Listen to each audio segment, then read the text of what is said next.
la toute première édition de Black Women Open Up. Mon nom est Myrto Clermont, je suis votre animatrice pour cette première édition. Le projet est aussi une initiative de Jardin Essentiel. Leur mandat, au travers de tout ça, c'est d'ouvrir la conversation sur les maladies mentales, de déstigmatiser le tout et d'aussi apporter des ressources aux gens qui pourraient être atteints de maladies mentales. Elle est une chef cuisinière, elle est spécialisée dans le sucré, le salé et elle dirige aussi une cuisine communautaire dans Côte-des-Neiges. Pascale Jacques, merci d'être avec nous. Je sais que c'est un peu spécial pour toi parce que tu n'es pas nécessairement habituée d'être devant la caméra, tu le disais tout à l'heure, mais tu as accepté de relever le défi parce que c'est important pour toi quand même. Oui, exactement. Est-ce que tu peux nous dire pourquoi est-ce que c'était important pour toi que tu viennes partager ton histoire? Mais en fait, c'est que, bon, je souffre d'anxiété généralisée depuis que je suis adolescente. OK. Je ne l'ai jamais vraiment compris comme étant un problème. J'ai vécu avec presque toute ma vie. Et j'ai réussi à le faire. Il n'y a personne qui le sait. Je n'ai jamais dit à personne. J'en ai jamais parlé à personne. C'est la première fois que... C'est comme un... C'est drôle parce que c'est la semaine du coming out. Ouais. Puis c'est comme mon coming out aujourd'hui. Et les gens vont faire « Oh my God ». Mais c'était important pour moi de faire cette entrevue-là parce que je sais qu'au final, ça va peut-être aider d'autres personnes à se dire « OK, maybe I'm not weird, mais peut-être que c'est normal de me sentir comme ça. Ouais. Peut-être que c'est normal de... Un jour, je file, un jour, je file pas. Et c'est important. Je ne sais pas comment l'expliquer. Ça vient de l'intérieur et il fallait que je le fasse. Ben, j'admire ta bravoure parce que tu me disais tout à l'heure, avant l'enregistrement, qu'il y a beaucoup de personnes qui te voient comme Pascale, celle qui aide toujours les gens. Donc, tu es entrepreneur, tu fais beaucoup de projets et peut-être que les gens vont avoir un regard second ou peut-être vont avoir une vision alternée de toi alors que tu es Pascale, que ça ne change pas. Comment tu vis ça exactement? Ben, c'est exactement ce que je voudrais que les gens comprennent, c'est que ça ne change pas qui je suis. C'est pas mon identité, c'est une partie de moi, mais c'est pas mon identité au complet. Oui, j'avais peur.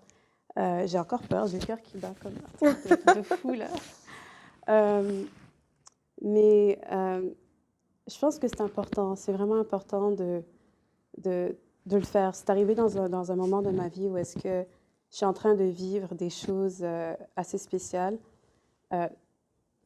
Donc, ça vient comme une espèce de délivrance, pour être honnête avec toi. Parce que je suis en train de me battre avec toutes sortes de démons à l'intérieur de moi. Faut pas que les gens prennent ça. Non, mais je comprends. Oui, des défis personnels, c'est vraiment ça. Au travail, à la maison.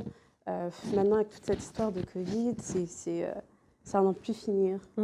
Donc, ici, parler de ce qui se passe dans ma tête, et c'est l'amener aux gens, leur montrer que, regardez, il y a cette personne-là, mais il y a aussi une autre femme qui a peur de sortir parce qu'elle a peur de ce que les gens vont dire. Elle a peur de comment elle va être perçue, justement parce que c'est tellement facile de mettre une étiquette sur quelqu'un. Ouais. Le mot « elle est folle », j'ai tellement entendu souvent, que ce soit dans la famille, que ce soit dans les amis. Tu peux être malade, mis à part si tu as le nez qui coule, tu as le cancer, tu as un truc comme ça, c'est normal, mais tout ce qui se passe dans la tête, les gens ne peuvent pas le concevoir. Oui, oui. Si tu as un problème, tu dis, je dirais à mes parents, j'ai été voir un psychologue, ça va pas passer. Est-ce qu'on fout? Oui. Est-ce que ça va pas? Est-ce que tu as besoin de... Tu sais, c'est directement, est-ce qu'on fout? Est-ce que tu es folle? Oui, oui. Non, mais je suis pas folle, j'ai juste besoin d'aide. Il faut arriver à un moment dans sa vie où est-ce qu'on doit se dire, je suis arrivée jusqu'à où est-ce que je peux aller, je peux plus aller plus loin. Toute seule, j'y arriverai pas. Tu viens juste de dire que tu as été diagnostiquée par l'anxiété généralisée. Oui. Ça se catégorise par quoi? Qu'est-ce que c'est exactement? En fait, c'est la manière que tu vis les événements. Okay. Donc, quelque chose de tout petit va me sembler être comme ça.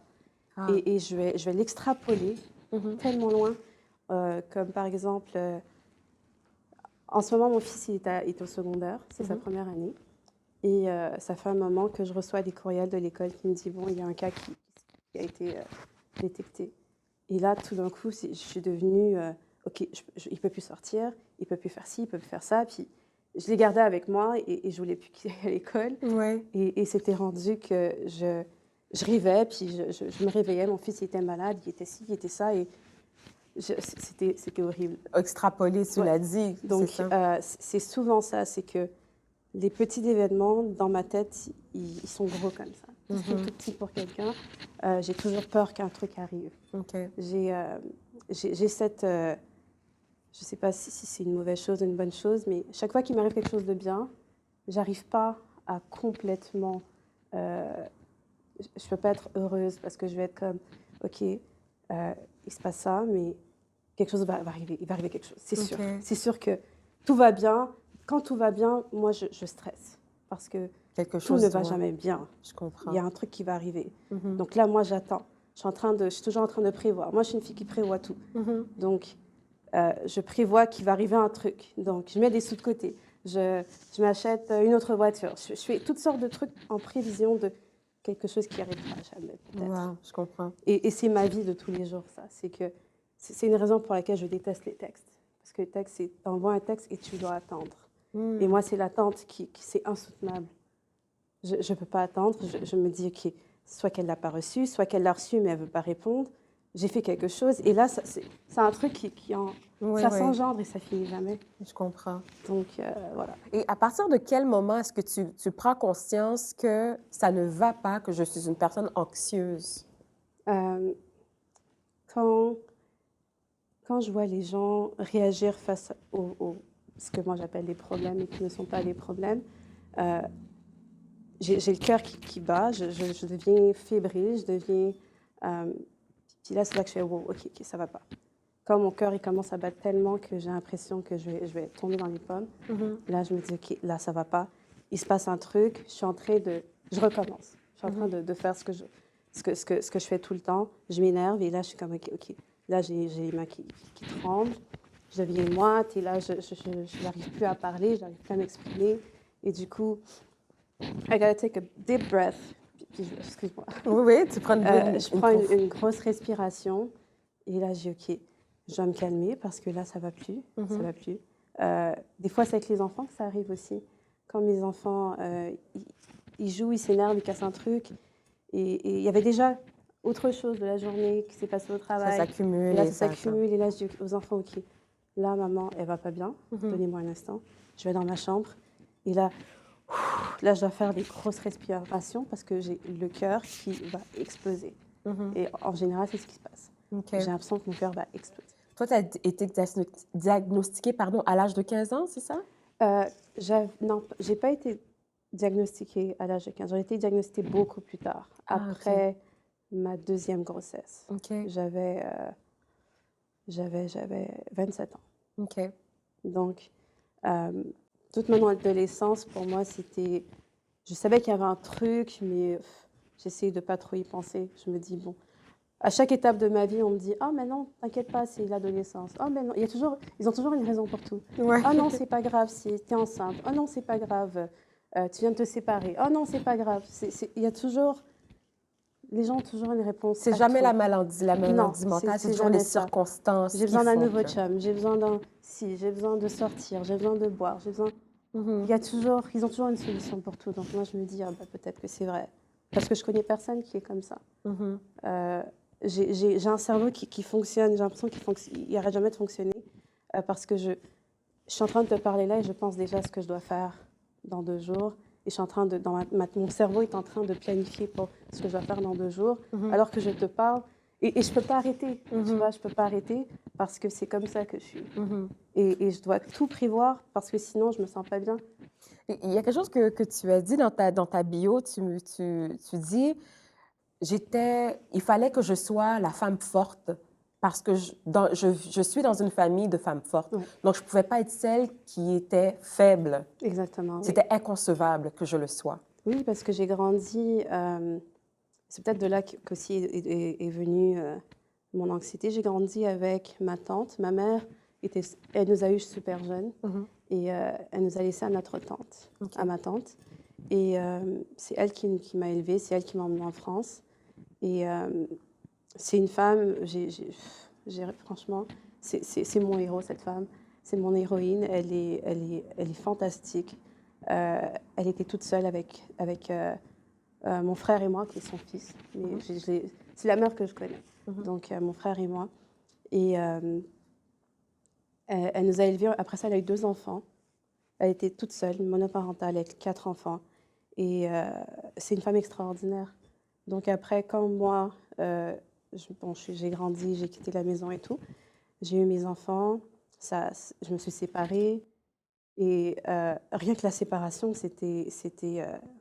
j'avais plus peur de le dire à ma mère que de le dire au père, avec la personne avec qui j'étais. Pourquoi? Parce que elle avait cet idéal pour moi qui était elle va se marier, elle va avoir ci, elle va avoir ça. J'étais là, elle m'avait mis là, moi j'étais encore ici. Je me dis, mais comment je me rends là? Et j'étais aussi l'une des seules qui était à l'école. Ma sœur, elle avait été diagnostiquée avec un autre problème, donc elle a du mal à finir ses études. Mon frère, il est autiste. Je suis la seule du côté de ma mère biologique. Je ne veux pas dire qu'il est normal, mais qui n'a pas de problème d'apprentissage. Je comprends. Donc, tout repose sur mes épaules. Je dois graduer, je dois aller au collège. La pression est je dois faire des grandes choses parce que les 2 autres, c'est plus compliqué. Donc, tout le monde me regarde. Et du coup, j'ai pas droit à l'erreur. Je peux pas arriver avec un problème, je fais de l'anxiété. On va me dire, c'est quoi ça, l'anxiété?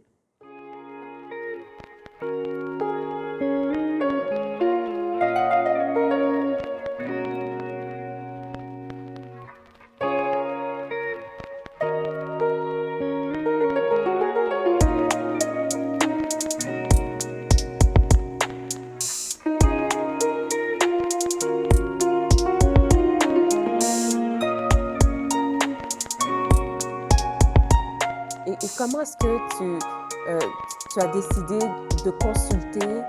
Comment est-ce que tu as reçu ton diagnostic? Pourquoi est-ce que tu as consulté? Quel a été le déclic? C'était après mon accouchement, mon 2e fils. Je m'étais séparée du papa et mon monde venait de s'écrouler parce que je n'avais connu que lui.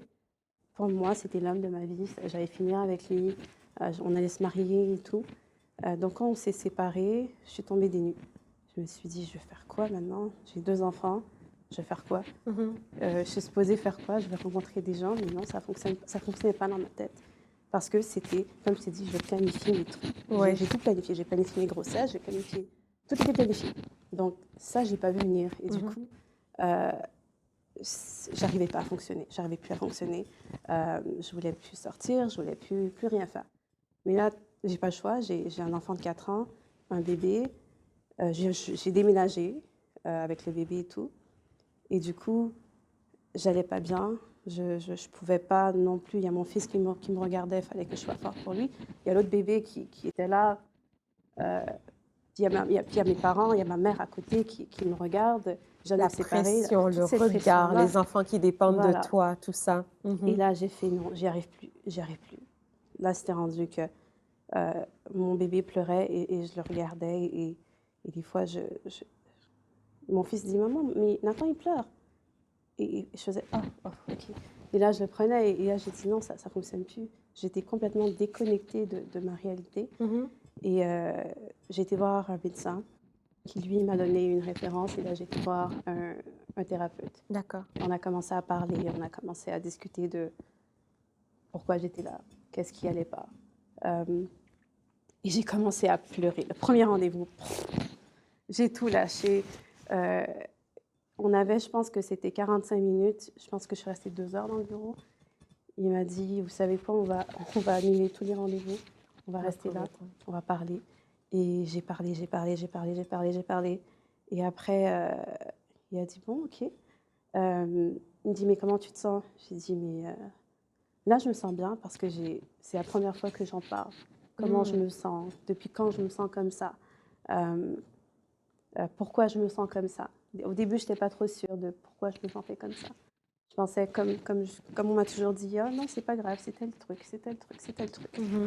Mais là, non, ça venait me chercher et là, il me posait des questions et il y a des trucs qui refaisaient surface, des raisons que jamais j'aurais pensé, qui étaient liées à mon enfance. Il te forçait à faire d'introspection et aller... En un seul rendez-vous, ça. Wow! Je pétais un câble et j'ai dit, mais c'est pas possible. C'est pas moi, ça, je suis pas cette personne-là. Il me dit, mais c'est quoi qui est pas toi? Il me dit, mais c'est pas grave, ça n'enlève rien à ta personne.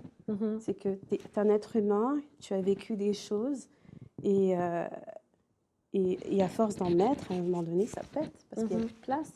Et t'en as tellement pris que, au final, il n'y a plus de place.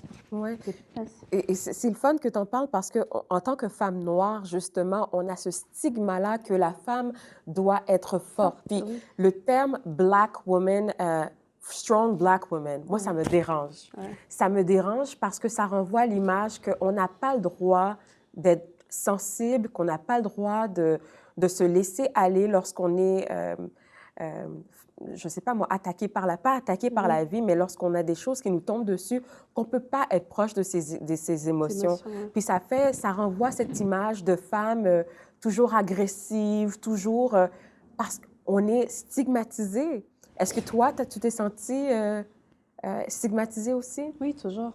Parce que, justement, c'est que j'ai souvent occupé des postes qui étaient un peu plus hauts.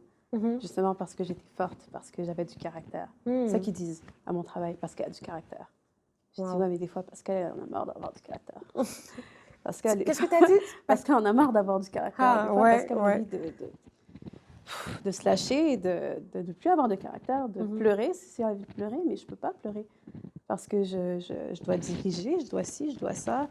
Et on pointe toujours du doigt, oh, elle est forte, elle est bien, elle est ci, elle est ça.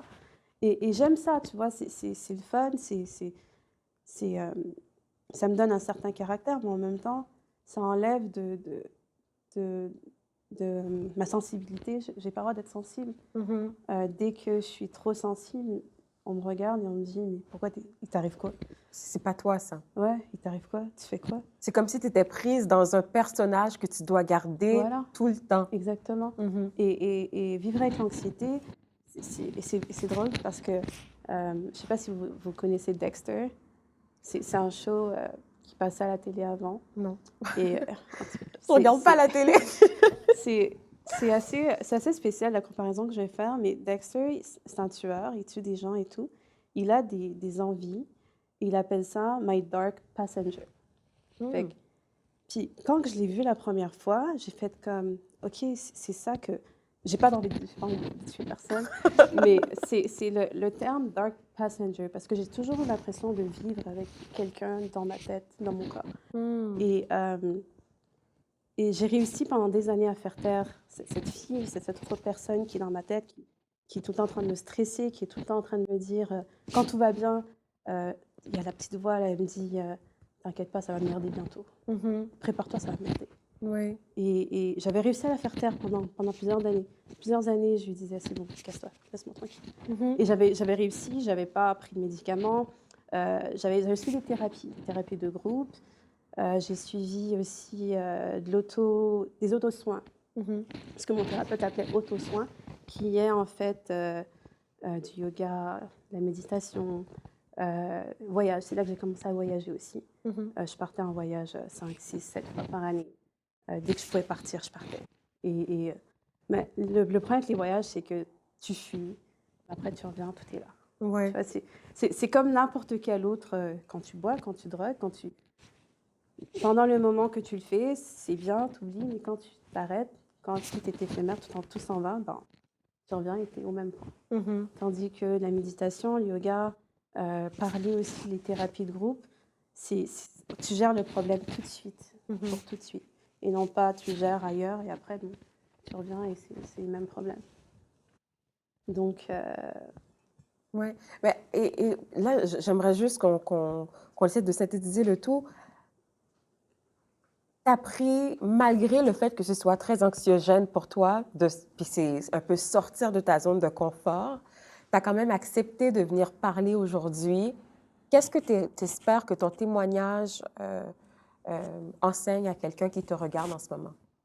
Ben, j'espère que la fille qui va me regarder ou le garçon qui va me regarder et qui vit ce genre de choses, qui vit cette honte de s'ouvrir, cette honte de se montrer tel qu'il est réellement au monde, je veux lui dire que c'est correct. C'est correct de te sentir comme ça. C'est correct de ne pas être à 100% well put together chaque jour. Non, c'est correct de se sentir d'une certaine manière.